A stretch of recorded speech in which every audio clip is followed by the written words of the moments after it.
Hello दोस्तों, मैं अमित कुमार सिंह आपका अमित सिविल सर्विसेज एकेडमी में स्वागत करता हूं। डेली मेरे चैनल पर दोस्तों बिहार करंट अफेयर्स, राष्ट्रीय तथा अंतर्राष्ट्रीय घटनाओं के साथ में हाजिर करता हूं, आपके लिए लेकर आता हूं। दोस्तों ये बहुत ही इंपॉर्टेंट करंट अफेयर्स है। इसमें लगभग डेली के सारे बिहार करंट अफेयर्स और नेशनल करंट अफेयर्स इंक्लूड रहते हैं। दोस्तों यूट्यूब के किसी भी चैनल पर आपको ये इतना इंपॉर्टेंट 10-12 क्वेश्चन दोस्तों आपको दे दिया जाता है यूट्यूब पे कि यही इंपॉर्टेंट, लेकिन इंपॉर्टेंट नहीं दोस्तों। मैं लगभग जो भी न्यूज है सभी को शामिल करता हूं कि जिससे जब आप एग्जाम देने जाए बीपीएससी बिहार एसएससी तो आपसे एक भी क्वेश्चन ना छूटे। तो दोस्तों देर ना करें, चैनल को सब्सक्राइब कर ले। बहुत ही इंपॉर्टेंट वीडियो सेशन डेली मेरे चैनल पर आता है। तो चलते हैं आज के पहले क्वेश्चन की तरफ। बिहार के किस जिले के किसान सेब की खेती करेंगे? देखिए दोस्तों, बक्सर जिले में जो है सेब की ऐसी 3 नस्लों की खेती की जाएगी जी जो 45 डिग्री पर भी फल दे सकेंगे। ये दोस्तों, ये 3 नस्ल कौन कौन से हैं? दोस्तों ये हरिमन 99 है, अन्ना गोल्ड है और डोरिस गोल्डन। ये तीन जो प्रजाति है सेब की, इन तीनों सेब की खेती जो है बक्सर के लोग करेंगे। ठीक है दोस्तों, ठीक है। बक्सर के अगर जान तो बक्सर के बारे में थोड़ा जान लेते हैं। देखिए बक्सर का युद्ध 1764, 22 अक्टूबर 1764 को हुआ था। 22 से 23 अक्टूबर को कहा जाता है इसका युद्ध का समय।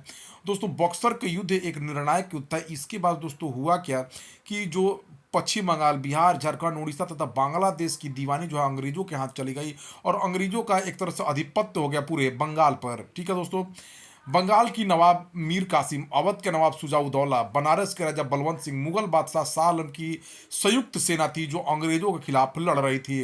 अंग्रेजों की तरफ से हेक्टर मुनरो थे, तो इसमें अंग्रेजों की जीत हुई। ठीक है, और संयुक्त सेना हार गई। बक्सर पटना प्रमंडल के अंतर्गत आता है दोस्तों। इसमें 6 जिले आते हैं पटना प्रमंडल में: पटना, नालंदा, भोजपुर, बक्सर, रोहतास तथा कैमूर। बक्सर में स्थित चौसा में चौसा का युद्ध भी हुआ था। चौसा में दोस्तों पशु मेला भी लगता है। 1539, 30 जून 1539 को शेरशाह सूरी तथा हुमायूं के बीच जो है चौसा का युद्ध हुआ था, जिसमें शेरशाह सूरी विजयी हुआ था और हुमायूं भाग खड़ा हुआ था। बिहार के किस जिले के मरचा चूड़ा को जीआई टैग दिया जाएगा? तो देखिए दोस्तों, पश्चिमी चंपारण बेतिया में जो है मरचा चूड़ा, जो है जो मरचा धान से मरचा चूड़ा निकाला जाता है, उसको दोस्तों जो है जीआई टैग मिलने की जो मार्ग है वो प्रशस्त हो गया है। ठीक है, भौगोलिक जीआई का full form graphical geographical indication होता है, भौगोलिक संकेत। पश्चिमी चंपारण तिरहुत प्रमंडल के अंतर्गत आता है। तिरहुत प्रमंडल में 6 जिले हैं: मुजफ्फरपुर, वैशाली, सीतामढ़ी, पूर्वी चंपारण, पश्चिमी चंपारण और शिवहर। पश्चिमी चंपारण बिहार का क्षेत्रफल में सबसे बड़ा जिला है। 5228 वर्ग किलोमीटर इसका एरिया है। बिहार का एकमात्र राष्ट्रीय उद्यान वाल्मीकि नगर राष्ट्रीय रिजर्व भी पश्चिम चंपारण में ही है। भितरहवा गांधी आश्रम भी पश्चिमी चंपारण में ही है। 1917 के चंपारण सत्याग्रह में गांधी जी राजकुमार शुक्ल के कहने पर यहाँ पर आए थे। गांधी जी ने चंपारण के किसानों को तिनकठिया प्रथा से मुक्ति दिलाई थी। गांधी जी के साथ चंपारण सत्याग्रह में doctor Rajendra Prasad, doctor Anugrah Narayan Singh, Acharya Kripalani, bridge किशोर, महादेव देसाई, नरहरि नरहरि पारिक की ने महत्वपूर्ण भूमिका निभाई थी। चंपारण आंदोलन के दौरान बतख मियां नामक के रसोइया ने विषाक्त भोजन से गांधी जी को बचाया था। बिहार के स्वास्थ्य विभाग ने राज्य के कितने अस्पतालों में क्रिटिकल केयर यूनिट लगाने की घोषणा की है? तो बिहार राज्य के सभी 38 सदर अस्पतालों में क्रिटिकल केयर यूनिट लगाने की घोषणा की गई है। जिले में ही गंभीर मरीजों की इलाज की सुविधा इसके द्वारा उपलब्ध कराई जाएगी। ठीक है, क्रिटिकल केयर यूनिट में हृदय रोग, सांस, हेड इंजरी, चोट सहित अन्य बीमारियों का इलाज होगा। बिहार के स्वास्थ्य मंत्री अभी तेजस्वी यादव हैं। बिहार में 20 अप्रैल से 31 मई तक गेहूं की खरीद शुरू होगी। बिहार सरकार ने गेहूं का न्यूनतम समर्थन मूल्य कितने रुपए प्रति क्विंटल रखा है? तो दोस्तों बिहार सरकार ने 2023-24 में गेहूं का समर्थन मूल्य 2125 रुपए प्रति क्विंटल रखा है। किसानों को 48 घंटे के अंदर खाते में भुगतान किया जाएगा। 2022 से 110 रुपए न्यूनतम समर्थन मूल्य ज्यादा रखा गया इस बार। रैयत किसान जिनकी खुद का जमीन है अधिकतम 150 क्विंटल गेहूं बेच सकते हैं, और गैर रैयत किसान जो दूसरे की भूमि पर खेती करते हैं वो 50 क्विंटल अधिकतम गेहूं बेच सकते हैं। बिहार के सहकारिता मंत्री सुरेंद्र यादव हैं और बिहार के कृषि मंत्री कुमार सर्वजीत हैं। उत्तर प्रदेश के मेहरौना घाट से सीवान तक के एनएच का निर्माण, चौड़ीकरण होगा, फोरलेन बनाया जाएगा उसको। 40.84 किलोमीटर यह एनएच है दोस्तों। उत्तर प्रदेश के मेहरौना घाट से सीवान तक की दूरी जो है 40 किलोमीटर है। तो यह इस एनएच का नाम दोस्तों NH 227A है। NH-227A के 40.84 किलोमीटर को फोर लेन बनाने के लिए 721 करोड़ 71 लाख की निविदा जारी की गई है। NH-227 ने उत्तर प्रदेश, बिहार, नेपाल, गुजरात, राजस्थान, मध्य प्रदेश, पश्चिम बंगाल तथा असम राज्य को जोड़ता है। बिहार सरकार ने आईडीए अधिनियम 2023 लागू किया है। इसके तहत आईडीए उद्योगों को कितने अवधि तक पट्टे पर सरकार की जमीन दे सकते हैं? तो देखिए दोस्तों, इंफ्रास्ट्रक्चर डेवलपमेंट अथॉरिटी विधेयक 2006 को शोधित कर इंफ्रास्ट्रक्चर डेवलपमेंट अथॉरिटी विधेयक 2023 विधानमंडल में पेश किया गया है। इसके तहत उद्योगों को 33 वर्ष से अधिक अवधि सरकारी जमीनों पट्टे पर दी जा सकती है। उद्योगों को निजी उद्योग को बढ़ावा देने के लिए यह संशोधन किया गया है। बिहार के उद्योग मंत्री समीर कुमार महासेठ हैं। 2022-23 वित्तीय वर्ष में बिहार सरकार ने बिहार स्टूडेंट क्रेडिट कार्ड योजना के तहत कितने प्रतिशत छात्रों को लाभ दिया है इसका? तो 2022-23 के दौरान कुल 5,676 आवेदन आए थे, जिसमें से 4,132 को लोन मिला है। स्टूडेंट क्रेडिट कार्ड लोन योजना के तहत 72.78% लोन दिया गया है। 81.56% को कुशल युवा कार्यक्रम का लाभ मिला है। 88.21% को स्वयं सहायता योजना का लाभ मिला है। स्टूडेंट क्रेडिट कार्ड योजना के अंतर्गत 12वीं पास विद्यार्थियों को उच्च शिक्षा के लिए राज्य सरकार की तरफ से 4 लाख रुपए तक का लोन दिया जाता है। 20 से 25 वर्ष के 12वीं पास बेरोजगार युवाओं को स्वयं सहायता भत्ता योजना के तहत 1,000 रुपये प्रति माह 2 वर्ष के लिए दिया जाता है। कुशल युवा कार्यक्रम के तहत 15 से 28 वर्ष के मैट्रिक पास युवाओं को 3 माह तक निःशुल्क व्यवहार कौशल और कंप्यूटर की बुनियादी शिक्षा दी जाती है। महाराष्ट्र में संपन्न 67वीं जूनियर राष्ट्रीय बाल बैडमिंटन चैंपियनशिप के बालिका वर्ग में बिहार ने कौन सा कांस्य पदक जीता है दोस्तों? तो महाराष्ट्र में संपन्न 67वीं जूनियर राष्ट्रीय बाल बैडमिंटन चैंपियनशिप के बालिका वर्ग में बिहार ने कांस्य पदक जीता है। महाराष्ट्र के सीएम दोस्तों एकनाथ शिंदे हैं और महाराष्ट्र के राज्यपाल रमेश बैस हैं।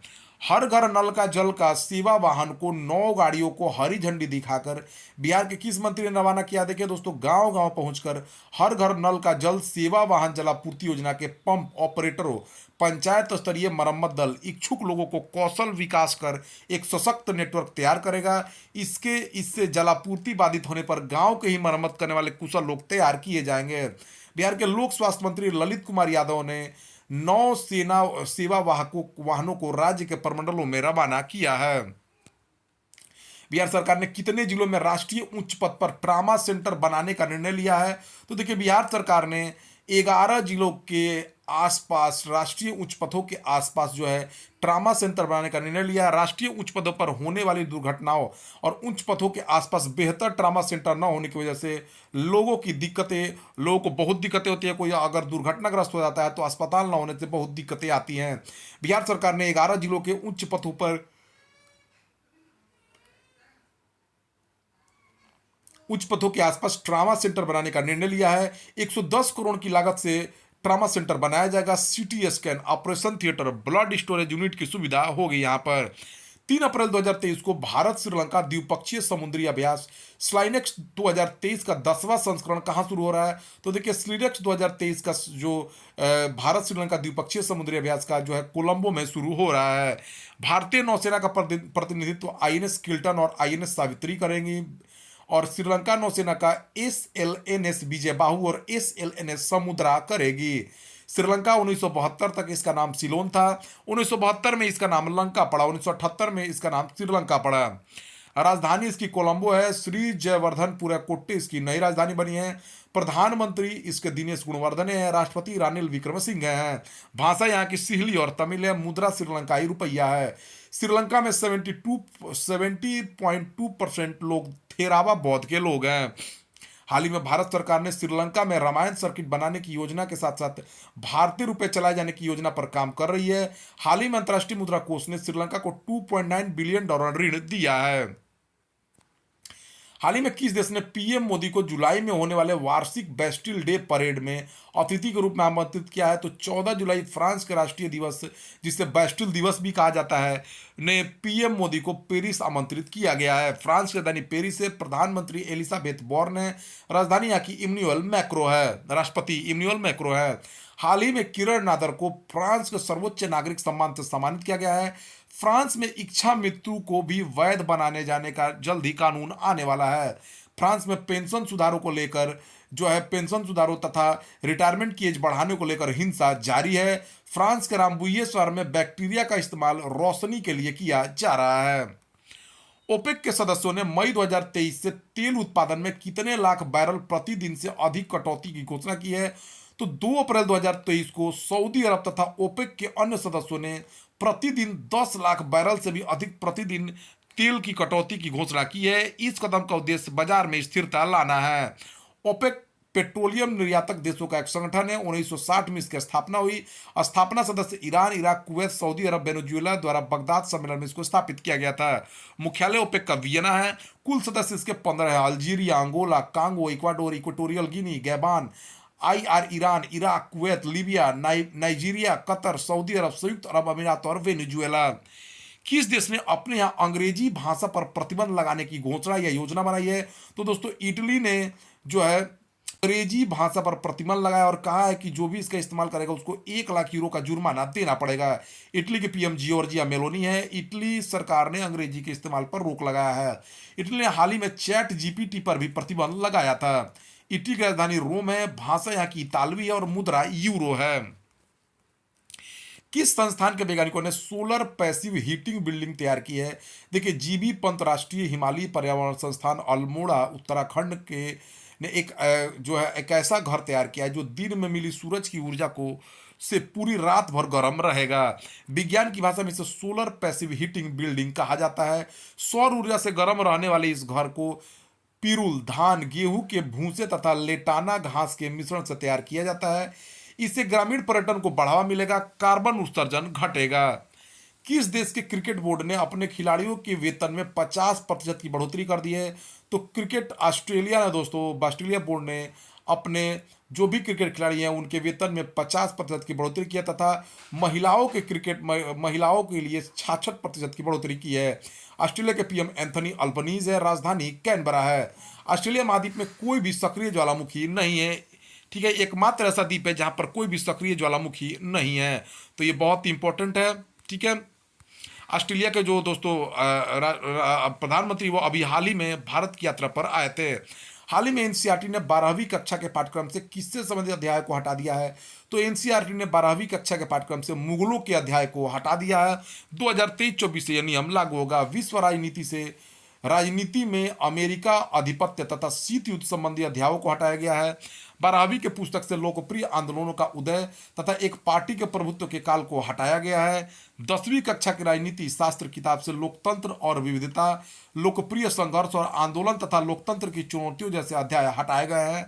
11वीं कक्षा की पुस्तक से संस्कृतियों का टकराव, औद्योगिक क्रांति अध्याय हटा दिए गए हैं। भारत के भी शिक्षा मंत्री श्री धर्मेंद्र प्रधान है। भारत ने अमेरिका के कितने करोड़ डॉलर के हथियार खरीद रहा है? तो भारत अमेरिका से लगभग दोस्तों 30,000 करोड़ डॉलर के हथियार खरीद रहा है। इसमें MS-60 रोमियो मल्टीरोल हेलीकॉप्टर के लिए हेलफायर मिसाइल तथा मार्क 54 एंटी सबमरीन टॉर्पीडो हथियार खरीदा जा रहा है। अमेरिका के राष्ट्रपति जो बाइडन है। अमेरिका के उपराष्ट्रपति कमला हैरिस है। किस राज्य के बनारसी लंगड़ा आम तथा बनारसी देसी पान को जे टैग मिला है? तो उत्तर प्रदेश के बनारसी देसी पान तथा बनारसी लंगड़ा पान के साथ साथ जो है रामनगर का भंटा बैगन तथा आदमचीनी चावल को जीआई टैग मिला है। इसके साथ साथ प्रतापगढ़ के आंवला तथा अलीगढ़ के ताला को भी जीआई टैग मिला है। तो उत्तर प्रदेश में जीआई उत्पादों की संख्या बढ़कर 45 हो गई है। इसके और यूपी के सीएम जो है योगी आदित्यनाथ है। यूपी के राज्यपाल आनंदीबेन पटेल है। मॉर्निंग कंसल्ट पॉलिटिकल इंटेलिजेंस द्वारा कराए गए सर्वे में दुनिया के सबसे लोकप्रिय नेता कौन बने हैं? तो पीएम मोदी दुनिया के सबसे लोकप्रिय नेता बने हैं। मॉर्निंग कंसल्ट पॉलिटिकल इंटेलिजेंस की एक रिपोर्ट में यह सामने आया है। दूसरे स्थान पर जो है दुनिया 77% मत पाकर पहले नेता पीएम मोदी बने हैं। दूसरे स्थान पर मैक्सिको राष्ट्रपति एंड्रेस मैनुअल लोपेज ओब्राडोर हैं और तीसरे स्थान पर ऑस्ट्रेलिया पीएम एंथनी अल्बनीज हैं। मियामी टेनिस चैंपियनशिप का पुरुष खिताब किसने जीता है? तो डेनिल मेदवेदेव ने पुरुष खिताब जीत लिया और महिला का खिताब पेट्रा क्विटोवा ने जीता है। यानिक सिनर को हराया है मेदवेदेव ने। हाइफा बंदरगाह के नए चेयरमैन कौन बने हैं? देखिए दोस्तों, रान मलका बने हैं। हाइफा बंदरगाह का स्वामित्व अडानी समूह के पास है। यह इजराइल के 3 प्रमुख बंदरगाहों में से एक है। इजराइल के प्रधानमंत्री बेंजामिन नेतन्याहू है। वहां की राजधानी जेरूसलम है। इजराइल एक यहूदी देश है। सार्वजनिक क्षेत्र के बैंकों ने बिना दावे वाली कितनी राशि आरबीआई को हस्तांतरित किया? देखिए दोस्तों, भारत के सार्वजनिक बैंकों में बहुत सारी ऐसी खाताएं हैं जिसका कोई भी पैसा निकालने वाला नहीं है। तो ऐसे पैसों को लगभग 35,000 करोड़ रुपए सार्वजनिक बैंकों ने आरबीआई को दे दिया है। आरबीआई की स्थापना 1 अप्रैल 1935 को हुई थी। इसका राष्ट्रीयकरण 1949 में हुआ था। गवर्नर शक्तिकांत दास है और मुख्यालय मुंबई में है। हाल ही में किस राज्य के मुख्यमंत्री ने स्कूल चलो अभियान 2023 शुरू किया है? तो देखिए, यूपी के सीएम योगी आदित्यनाथ ने स्कूल चलो अभियान 2023 शुरू किया है। यूपी का राज्यपाल आनंदीबेन पटेल हैं। विश्व के पहले तरल हाइड्रोजन संचालित नौका एमएफ हाइड्रा को किस देश की कंपनी नॉरलैंड ने लॉन्च किया है?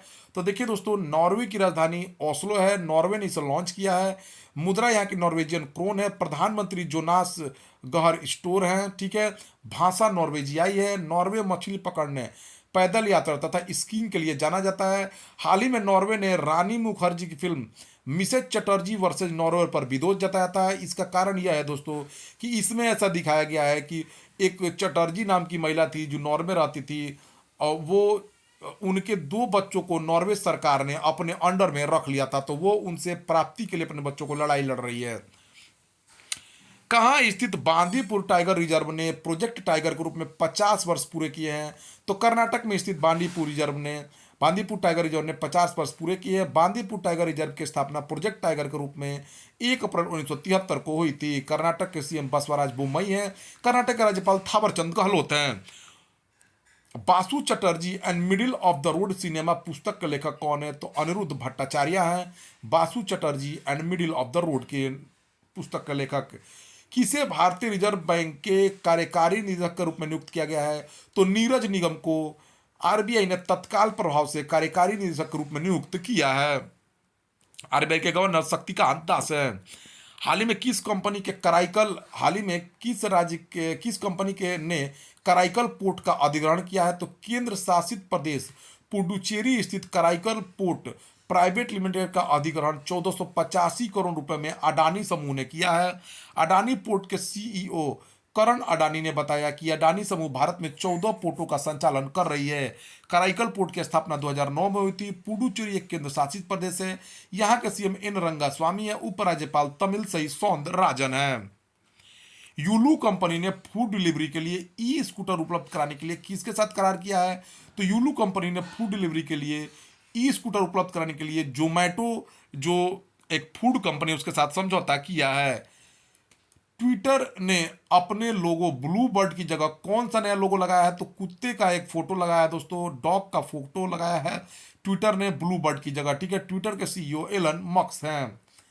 चीन ने अरुणाचल प्रदेश के कितने क्षेत्रों के नाम बदले हैं? तो चीन ने दोस्तों अरुणाचल प्रदेश के 11 क्षेत्रों के नाम बदले हैं। चीन ने चालाकी दिखाते हुए अरुणाचल प्रदेश के क्षेत्रों के 11 स्थानों के नाम बदले हैं। भारत ने चीन को जवाब देते हुए कहा कि इसे मनगढ़ंत करार दे दिया है। चीन के राष्ट्रपति शी जिनपिंग है। चीन के प्रधानमंत्री ली कियांग हैं। अरुणाचल प्रदेश के सीएम पेमा खांडू हैं। अरुणाचल प्रदेश के राज्यपाल केवल त्रैविक्रम परनाइक हैं।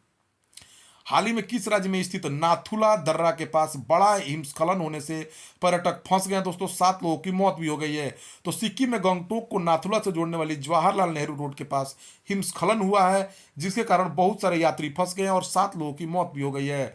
सिक्किम के सीएम प्रेम सिंह तमांग है। सिक्किम के राज्यपाल लक्ष्मण आचार्य हैं। विश्व बैंक के नए वित्त वर्ष 2023-24 के लिए भारत की जीडीपी का अनुमान कितना लगाया है? तो 6.3% 2023-24 में भारत के जीडीपी का अनुमान विश्व बैंक ने लगाया है। विश्व बैंक की स्थापना जुलाई 1944 में हुई थी। मुख्यालय वाशिंगटन डीसी में है। अध्यक्ष डेविड मलपास है और इसके विश्व बैंक के नए अध्यक्ष जो नामित है वो भारतवंशी अजय बंगा है। नाडा राष्ट्रीय डोपिंग रोधी एजेंसी ने कॉमनवेल्थ गेम्स की किस गोल्ड मेडलिस्ट वेटलिफ्टर पर 4 साल का बैन लगा दिया है? तो संजीता चानू पर। ठीक है दोस्तों, तो यह रहा 4 अप्रैल 2023 का बहुत ही इंपॉर्टेंट वीडियो। मेरे वीडियो को देखते रहिए दोस्तों, चैनल को सब्सक्राइब कर लीजिए। Thank you for watching my video.